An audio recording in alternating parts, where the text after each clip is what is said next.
কমিটিৰ নামত anti corruption কমিটিৰ নামত যিটো ইতিমধ্যে আপোনালোকৰ যুৱক দুজনে আপোনালোকৰ কেম্পত কিবা ডিমাণ্ড কৰিছিল কৈছে, আপুনি প্ৰত্যক্ষদৰ্শী বা আপোনাক কেনেধৰণে ডিমাণ্ড কৰিছিলে কি কথা আপুনি হ'ব ক'ব?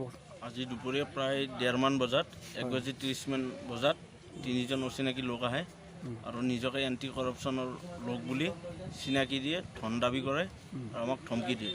ধমকি দিয়াত এক হাহাকাৰ সৃষ্টি হয়। তেতিয়া আমি আমাৰ মুখ্য গেটটো মাৰি কিনে আমি থানাত খবৰ দিলোঁ।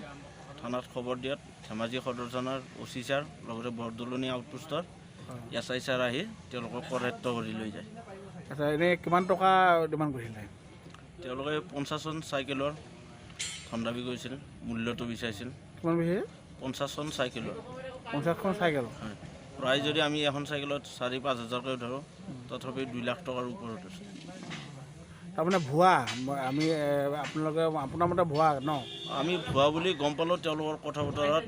যেতিয়া আমাৰ মাজত এটা আলোচনা হ'ল, আমি ভিডিঅ' কৰিব ওলাওঁতে পলালে। এজন পলাই গুচি গ'ল, 2জন থাকিলে। 3জন আছিলে নেকি? 3জন আছিলে। আপোনালোকৰ আই কাৰ্ড দেখাইছে নেকি কিবা? নাই, আমি সুধিলোঁ তেতিয়া আপোনালোক যে এণ্টি কৰাপশ্যনৰ প্ৰমাণ কি আছে? আৰু প্ৰুফ লাগিব। প্ৰুফ লাগিব আৰু যদি কিবা আছে ধৰক। তেওঁলোকে কোনো একো কৰিব নোৱাৰে। লাষ্টত পলাব ধৰোঁতেই আমি গেটটো মাৰি দিলোঁ। এজন পলালে, 2জনক আমি ধৰি ৰাখিলোঁ। তাৰপিছত আপোনাৰ নামটো? আপোনাৰ মৃদুল্য। ঘৰ ক'ত?